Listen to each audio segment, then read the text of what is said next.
And I'll talk a little bit about Stoicism throughout the rest of this series, but Stoicism, the basic idea of Stoicism is that, whatever your circumstances are really of no consequence. It's actually what you do with the circumstances that is of greater importance. So you can be going through a bad time, and if you're suffering through that bad time, the suffering is just in your head. It might be physical suffering, but the real suffering, the mental suffering, that's on you to control. You don't have to go through that. You let yourself go through that, and that's what we need to get under control. So physically we can suffer. That's fine. The body suffers. It's just part of life. But the mental suffering, the real anguish that cripples us and stops us from becoming who we should fully be, that's what we need to fight against. That's what we need to battle. And that's the thing that we have in control.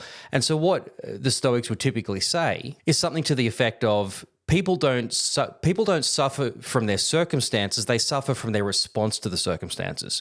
In other words, you can go through a bad time. Everyone goes through a bad time. But what you do with that is what really defines who you are and defines your character. So this is a very common philosophical school. A lot of people sort of adhere to that sort of Stoic idea, and it's still very prevalent today. There's sort of new movements of Stoicism that are emerging, but it really aligns a lot with what Paul talks about here. When Paul's talking about his experience in prison, it really would have resonated with a lot of Stoic thinkers of the time, because it has that same resonance. It has that same sort of outlook on the circumstances. A Stoic will say, look, you can go through a difficult time or be impoverished.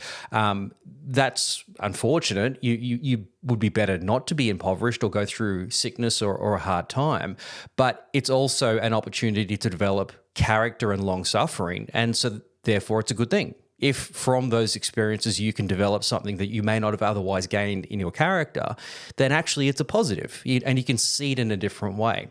And so in a sense, Christianity has that same tone to it, or that same sort of idea to it. When Paul talks about suffering, he talks about suffering as what aligns him with Christ. For him, he sees Christ on the cross. He sees Christ suffering and dying for us. And that's what characterized Christ. That's what makes Christ so different from all of the other gods and all of the other philosophical systems and religions and cults and everything that you have in the ancient world, is that actually it embraces suffering. It's a movement that says suffering is actually a good thing. It doesn't see suffering, as that world did, as being something that was, the gods are against you because you're suffering. Your suffering is a sign that the gods are punishing you because you've done something wrong. No, actually, Paul would say the very opposite, which is that when we're suffering, we're actually aligned with Christ, because Christ suffered. So therefore, why would we be surprised when we suffer? If we were the opposite of Christ, that would be the concerning place. If everything was going fantastically, if everybody loved us, if we never had a bad day, you would ask the question, are we really doing the Christian thing correctly? Because if we were, then we probably would be going through some hard times, because in that world, no one likes Christians. And so if you were being overtly Christian, you're probably going to suffer, and that would be an indication that, well, you're pretty close to Christ.